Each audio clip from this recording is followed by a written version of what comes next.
Properties, device. Okay, yeah. Hello, ladies. Hello, gentlemen.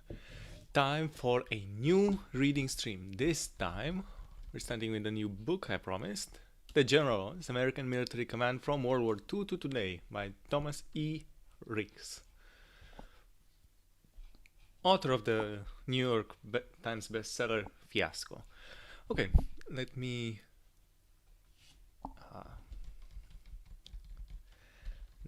open up my software here. No, new. We're getting there. Sorry. The Generals, American Military Command from World War II to Today by Thomas E. Ricks. For those who die following poor leaders. And for the stream, sorry about that. The Generals, okay, perfect. There we have it. And no, not Chuck.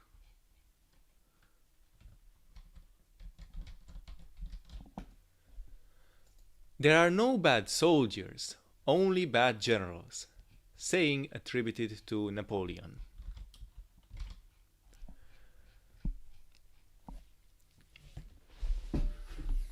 Okay, let's see what exciting stories we have for this book. Prologue. Captain William Dupuy and the 90th Division in Normandy, summer of 1944. Captain William Dupuy of the 90th Division saw it all in northwestern France in the summer of 1944.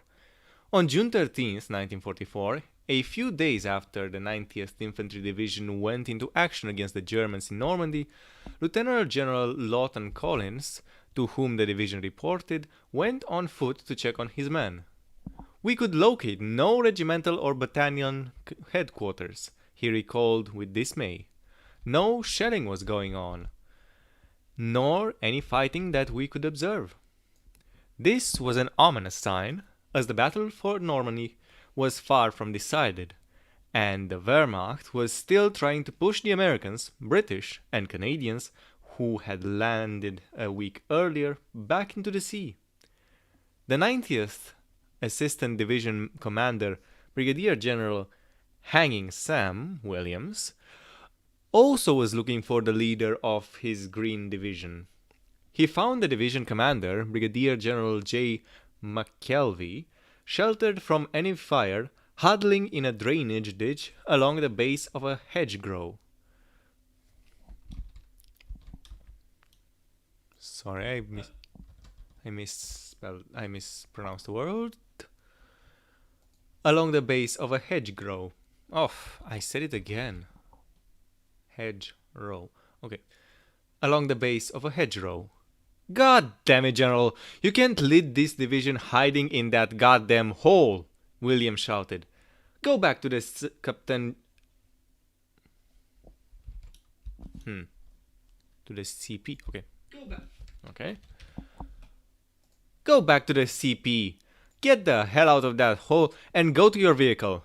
Walk to it, or you'll have this goddamn division waiting in the English Channel. The message did not take. Within just a few days, the division was bogged down and veering close to passivity. Orders may have been issued to attack, but no one attacks.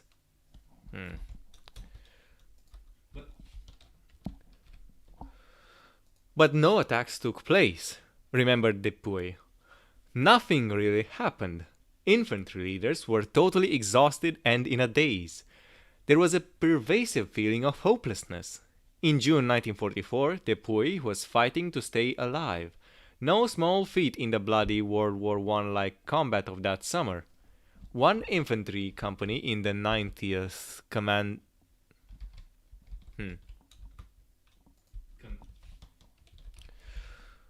Let me check with the chat. Nothing new in the chat.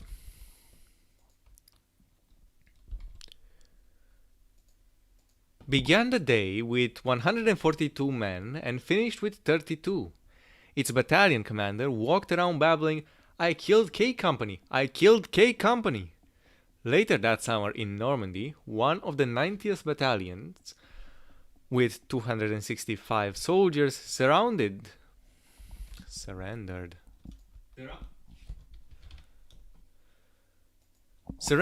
to a German patrol of 50 men and 2 tanks. In 6 weeks of small advances, the division would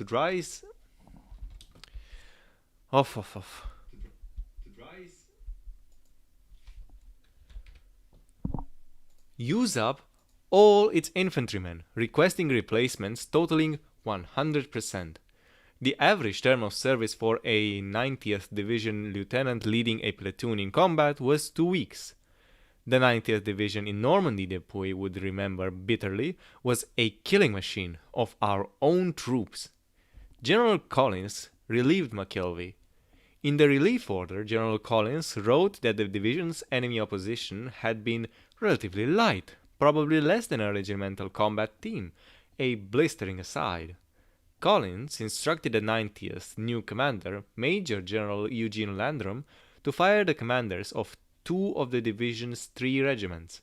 Dupuy considered one of those 2, West Point graduate Colonel P.D. Ginder, oh my god.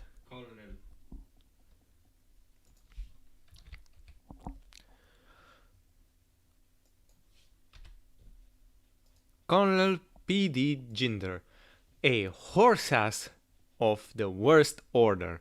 Goddamned fool! He was a disaster.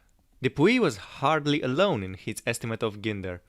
Another officer, Lieutenant Max Cocour, a mortar forward observer, remembered that the regimental commander almost There's something wrong here. There's something wrong today. And no wonder people don't like the reading streams that much. Yeah, sorry about that. Where was I? The regimental commander, okay. Almost constantly made the wrong decisions. Indeed, even after being relieved, the excitable Ginder continued to issue orders, at one point sending troops forward into an artillery target area without seeking permission or coordinating the movement, an action for which he was placed under arrest and sent back to division headquarters under armed escort. Ginder had been in command of the regiment for less than a month. His successor, Colonel John Sheehy,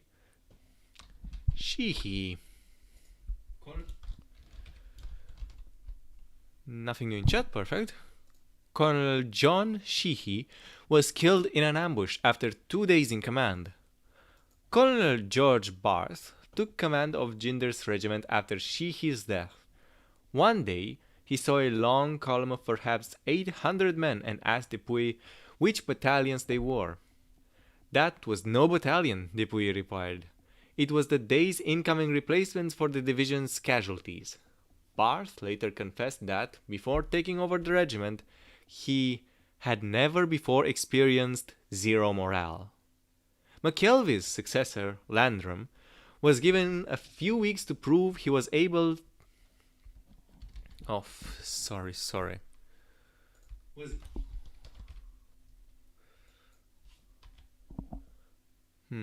Where was I?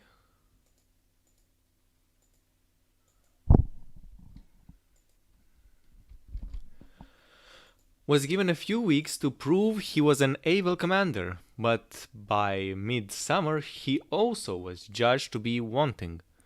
General Omar Bradley, the senior American general in France at the time, decided to replace Landrum with Brigadier General Theodore Roosevelt Jr., the son of the former president, whom he had sacked a year earlier as assistant commander of the 1st Infantry Division under Major General Terry Allen.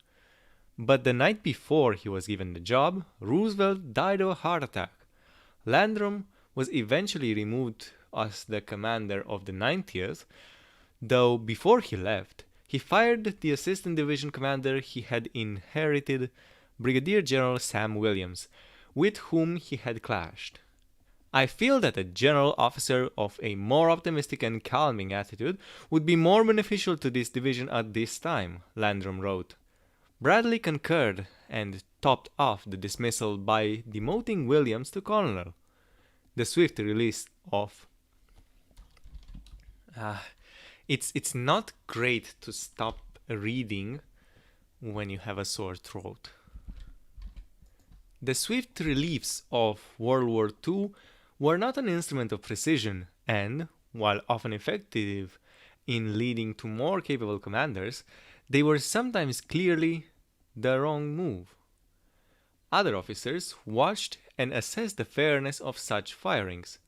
In the case of the 90th Division, the consensus was that the removal of McKelvey was fully justified, but that Jinder and Landrum probably deserved better, and what Williams certainly did. And that... And that Williams certainly did. This peer judgment resulted in Jinder, Landrum, and Williams being given second chances. Jinder was assigned to the Second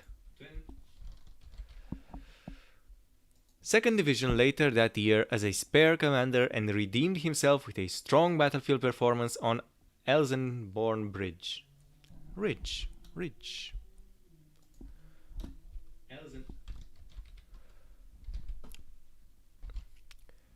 Elsenborn Ridge, key terrain during the Battle of the Bulge. He was awarded the Distinguished Service Cross for his acts during the grinding Battle of Hurtgen Forest and was given command of the 2nd Division 9th Infantry Regiment. During the Korean War, he would rise to command the 45th Infantry Division and make news by giving a battlefield tour in his helicopter to the pop singer Eddie Fisher, who had been drafted but was continuing to pump out hits. Even a commander escorted from the battlefield under arrest could recover. In 1963, Jinder retired as a major general. Landrum was sent back to the United States and put in command of a division in training, but Dwight Eisenhower, the top American commander in Europe, declined to let him bring the division overseas. In 1950, Landrum served in Korea as a colonel, acting as chief of staff to Lieutenant General Walton Walker, commander of the 8th Army, during the difficult first year of that war. He was allowed to retire the following year as a major general. It was the removal of Hanging Sam Williams, the nickname came from his eagerness to impose capital punishment during a peacetime army court-martial, that especially caught the attention of members of the division and the army at large. They got the wrong man, Dupuy would argue with feeling decades later. He had seen Williams out and about, pushing officers and encouraging troops, while Landrum was usually found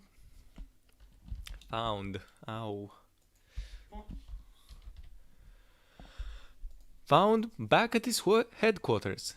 Hanging Sam Williams was the assistant division commander and he was with us all the time.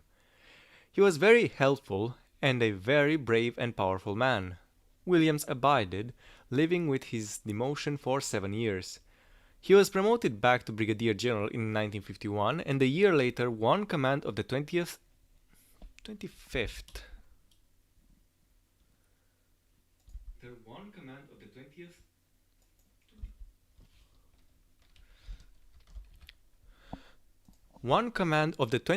Infantry Division in Korea. Ironically, but in keeping with his old army ways, Williams acquired a reputation in the Korean War for ruthlessly relieving officers he perceived to be incompetent. When he asked the briefer how certain troops would get to Red Beach in an amphibious landing, the officer said they would be transported by the Navy, but conceded that the plan had not been coordinated with that service. "You are fired," Williams responded.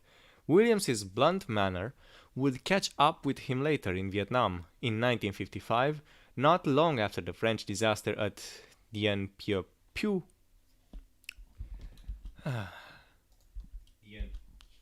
Dien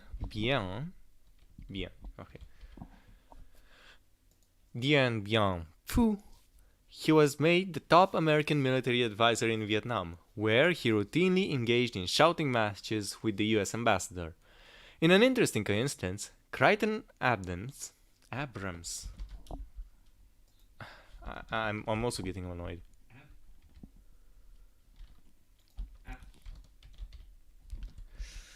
I don't have a reading voice right now. Abrams. Where was I?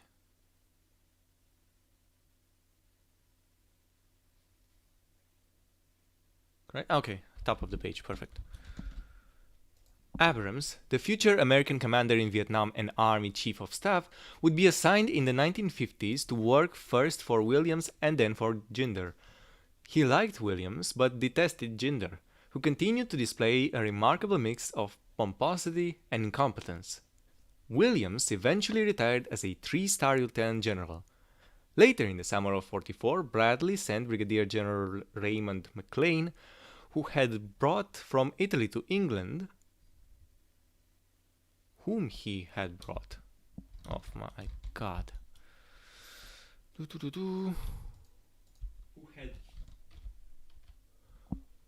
Whom he had brought from Italy to England to have on tap as a replacement when someone was fired to take over the 90th Division. We're going to make that division go if we've got to...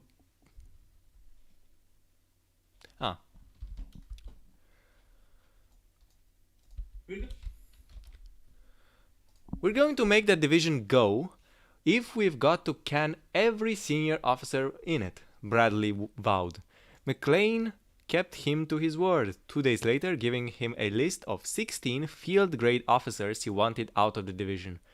It would not be surprising if Dupuy, despite his youth, had helped compile that list, given his growing influence in the turbulent division's operations. Dupuy believed that the division had been remiss and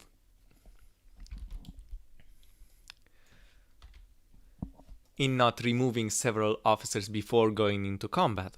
Dupuy's own World War II experience illustrates how the swift relief of some officers cleared the way for others with more competence. He began the war as a Green Lieutenant from the ROTC program at South Dakota State College. He finished it, having commanded a battalion at age 25 and then been operations officers for a division. During the war, he was awarded the Distinguished Service Cross and 3 Silver Stars. The 90th Division also improved radically, going from a problem division that 1st Army staff wanted to break up and use to send replacements to other units to being considered, as Bradley wrote later, one of the most outstanding in the European theater. Retired Army Colonel Henry Gould, in his analysis of the 90th Division and Dupuy's command style, directly credits the policy of fast relief. Because incompetent commanders were fired and replaced by quality men at division and regiment, and because the junior officers of 1944 good at war, including Dupuy, rose to command battalions in a Darwinian process, the division became an effective fighting force. Dupuy was 25 years old. His regimental commander was 27. The other 2 battalion commanders were 28 and 26. Dupuy would be haunted for decades by the bloody, grinding fighting of the summer of 1944 and by the incompetent leadership he witnessed in Normandy. The brutality and stupidity of those days have affected me all the rest of my professional life, he said.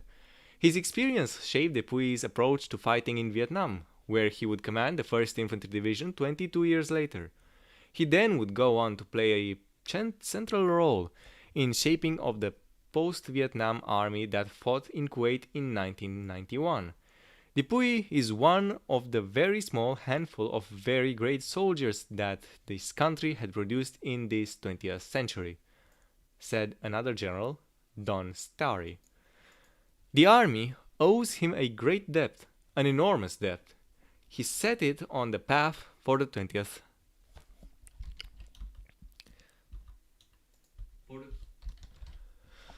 for the 21st century. 3 aspects of the experience of the 90th Division stand out, even 7 decades later. First, that generalship in combat is extraordinarily difficult, and many seasoned officers fail at it. Second, that personalities matter. The 90th floundered under its first two commanders in the summer of 1944, but thrived under McLean's leadership. Third, and most significant for understanding American history, that American generals were managed very differently in World War II than they were in subsequent wars. During World War II, senior American commanders generally were given a few months in which to succeed, be killed or wounded, or be replaced. 16 Army Division commanders were relieved for cause, out of a total of 155 officers who commanded Army divisions in combat during the war. At least 5 Corps commanders also were removed for the cause. Oops, no the. Also were removed for the. Okay. For cause. Corps and Division Command, wrote Secretary of War Henry Stimson, was the critical level of professional competence during the war. I first learned about the standards to which American generals were held during World War II when, taking a break from covering the Iraq War, I joined a staff ride, that is, a study of a military campaign in which one walks battlefields and recounts the decisions of commanders and the information available to them at the time. The staff ride group, selected mainly from students in the strategy course of the School of Advanced International Studies at Johns Hopkins University, was studying the Allied invasion of Sicily during World War II. We were gathered on the highest point in central Sicily, looking north across the razored ridges of that extraordinary mid-Mediterranean island, when one student recounted how Major General Terry de la Mesa Allen, one of the most successful American generals in 1943, had been relieved after winning the last major battle of the Sicily campaign. I was stunned. How could this be? I still had the dust of Iraq on my walking shoes, and my mind was still focused on that war, where even abject failure did not get a general fired. Relief of the US military had become so rare that, as Lieutenant Colonel Paul Wingling noted during some of the darkest days of the Iraq War, a private who lost his rifle was now punished more than a general who lost part of the war. That question haunted me on the flight home from Sicily to Washington, D.C. Why do we treat our generals differently today? And what does that mean for the conduct of our wars and for our nation? Trying to find the answer launched me on 4 years of research about American generalship from the beginning of World War II to the present. It eventually led me to the story of Dupuy and the 90th Division, which in turn led me to write this book. What I found was a part of American military culture that has now been lost. During World War II, top officials expected some generals to fail in combat and were prepared to remove them when that happened. The personalities of those generals mattered enormously, and the Chief of Staff of the Army, George C. Marshall, devoted much effort to finding the right men for the right jobs at hand. When some did not work out, they were removed quickly, but often given another chance in a different job. This is a story about a remarkable group of men, the Army general officers of the past 3/4 of a century, and the wars they fought. Each of these men was given powers we accord to few, responsibilities for saving lives and for taking lives, power over promotion and demotion, the responsibility to advise presidents on our most fundamental national issues, and, perhaps, most valued by these Army general officers, the responsibility and the privilege of shaping their own institution by deciding how to train, select, and sometimes discard their peers. George Marshall, Dwight Eisenhower, Terry Allen, Douglas MacArthur, Matthew Ridgway.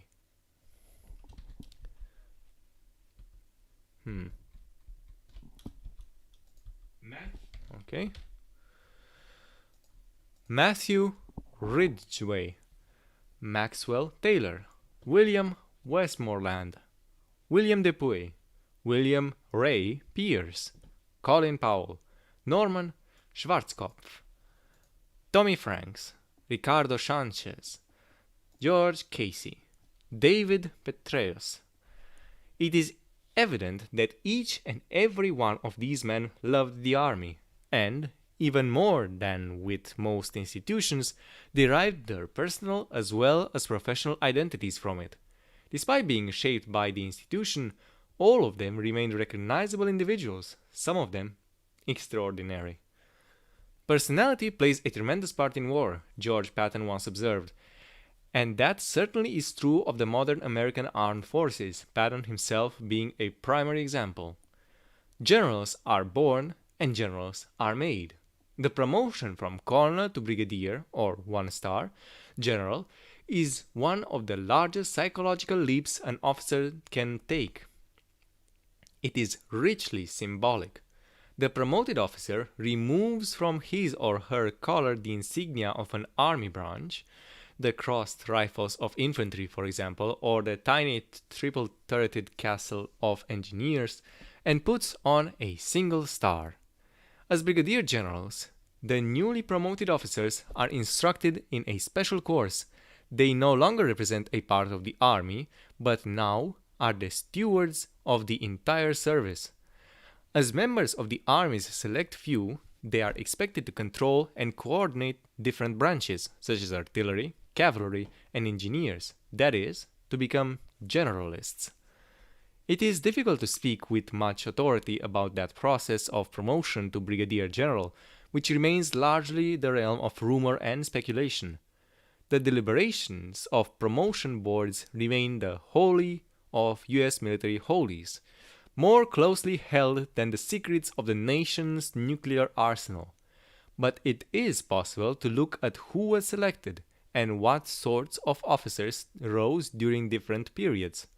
It also is possible to look in detail at the training and education of general officers and at how different personalities struggled to change those processes in decade-long internal fights that did much to shape the future of the army.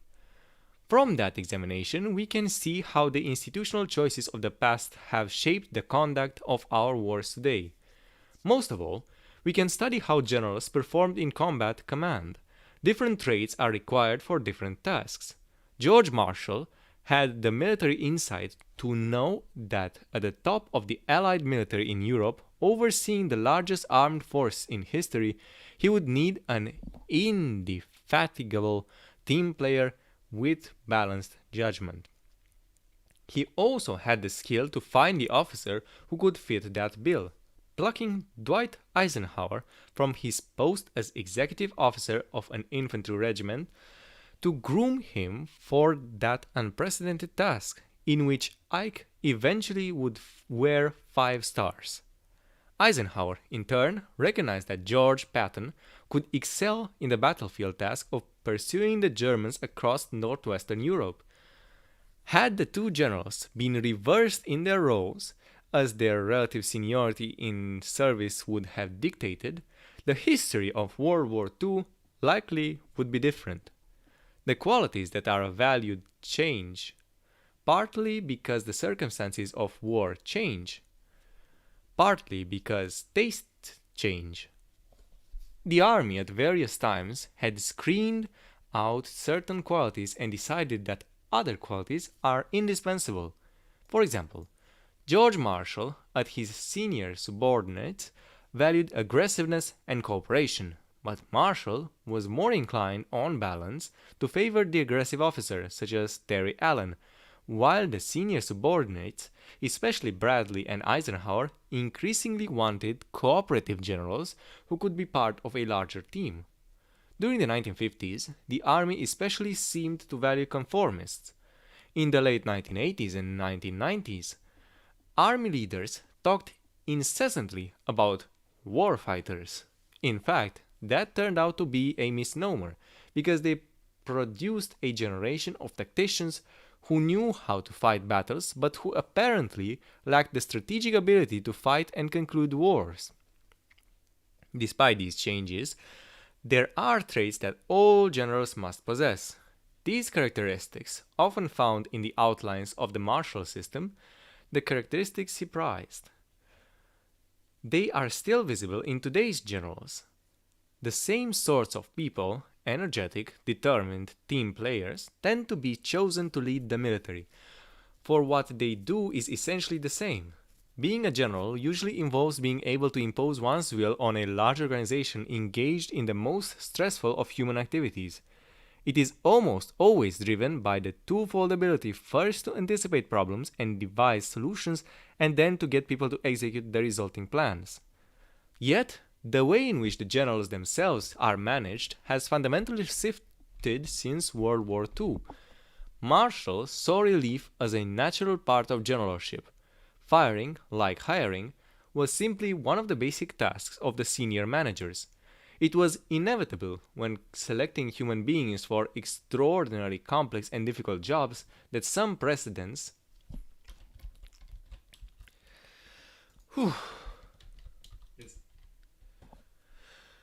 that some percentage would fail, but he did not see it usually as disgraceful. On his watch, relief usually was not a discharge from the service but a reassignment. The politics of relief are complex. In World War II, two senior generals who arguably might have been relieved were kept in place, at least partly for political reasons: Douglas MacArthur and Bernard Law Montgomery. Similarly, it would prove more difficult to relieve generals in small, unpopular wars. So, in the latter part of the Korean War and in our wars in Vietnam, Afghanistan, and Iraq, relief of generals by other generals became all but extinct. To a large degree, this has made the Marshall system far less effective. Without the accountability that the prospect of relief brings, the Marshallian approach to leadership did not work nearly as well, as we were to see in Vietnam and Iraq. So while in World War II the firing of a general was seen as a sign that the system was working as planned, now, in the rare instances when it does occur, it tends to be seen, especially inside the army, as a sign that the system somehow has failed. The army's shift away from swift dismissal in our recent wars has gone all but unnoticed, and so major questions about our military have been neglected. How and why did we lose the long-standing practice of relieving generals for failure? Why has accountability declined? And is it connected to the decline of the operational competence of the American generals? That is, how did we go from a tough-minded thinker like George Marshall, who made his reputation in part by speaking truth to power, to eminently pliable chairmen of the Joint Chief of Staff such as Air Force General Richard Myers, chairman from 2001 to 2005, and his successor, Marine General Peter Pace, who was chairman for 2 years after him? Answering these questions promises a way to better understand why our recent wars in Vietnam, Afghanistan, and Iraq have been so long and frustrating. While touching on other services, this book focuses most on the handling of army generals, mainly but not exclusively during wartime. Moreover, in discussing World War II, this study disproportionately dwells on the US Army in Europe, because it was the incubator of the post-war army, the theater of combat service for the 6th Army Chief who ran the service from 1945 to 1960, as well as for the generals who oversaw the Vietnam War. Of all the nation's armed forces, the Army arguably is the dominant service, the one around which the national defense still is connected. Over the past decade, for example, more Army troops have been sent to Iraq and Afghanistan than troops from the Navy, Air Force, and Marine Corps combined. In addition, there is less to say about the history of leadership in the other services. The Navy follows an entirely different seafaring custom in handling commanders, and the Marines tend to act within that nautical tradition. The Air Force, having been established in 1947, is too young to have developed many distinct, long-lasting traditions. It had one period of being dominated by bomber pilots, then a second of being overseen by fighter pilots. Now it appears to be at the beginning of a new, indeterminate period, in which its current leader, General Norton Schwartz, is a former C-130 Special Operations aircraft pilot, and it faces the proliferation of drone aircraft, remotely piloted vehicles that could radically change the Air Force's young culture in unpredictable ways. When it moves beyond World War II, this book looks less at relief because there was less of it going on, and instead focuses on how the army tried to compensate for the lack of in several ways, but primarily in additional supervision, often referred to by those under supervision as micromanagement. The second half of the book, covering the era when the army all but stopped relieving generals, also shows the next step. When the military does not relieve senior generals, civilian officers will. Officials. Civilian officials will. The visit. What kind of a word is that? So, hold up. Vicissitudes. Okay.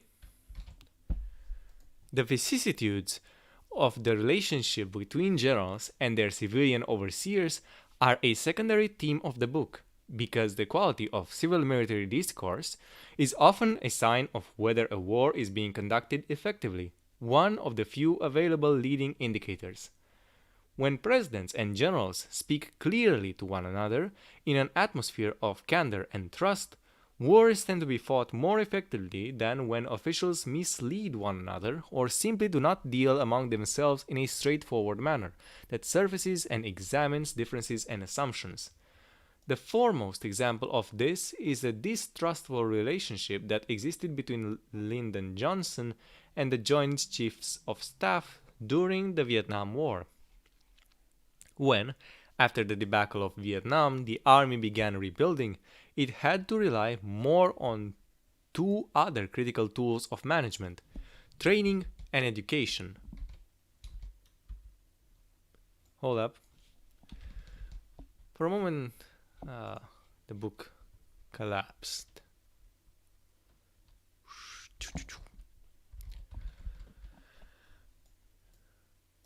In the absence of relief as a tool, these became hugely important in shaping the United States Army, which is one of our nation's largest, most interesting, and most important institutions. When we understand the Army, and especially the changes in its generals, we will better understand where we are as a nation and why we have fought our wars the way we have in the era of the American superpower, from Sicily and Normandy to Saigon, Baghdad, and Kabul. Whew. Alright, this took a toll on my voice. Thank you everyone for watching. Let's see, part 1, World War II. Yeah, this is what we'll be getting into tomorrow. Let's see. So from page 22 to page, whoa.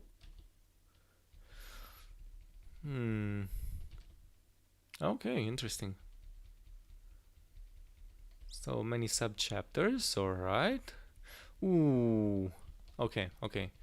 So, tomorrow I will end at Marshall Prepares for War. No, actually tomorrow I can't stream. I have plans with a friend. So, yeah. We'll leave it here. Oh, yeah, I wasn't showing you the book. But anyway, we'll leave it here. I hope you have enjoyed the stream. This sounds like an interesting book, to see how the military relieved its commanders in order to improve itself, and how the attitudes towards that change and what this means. Yeah, seems like a topic of study which is worth investigating. So, thank you for joining me for this reading stream, and until next time, which will probably be on Saturday, let us all toast mass creation and have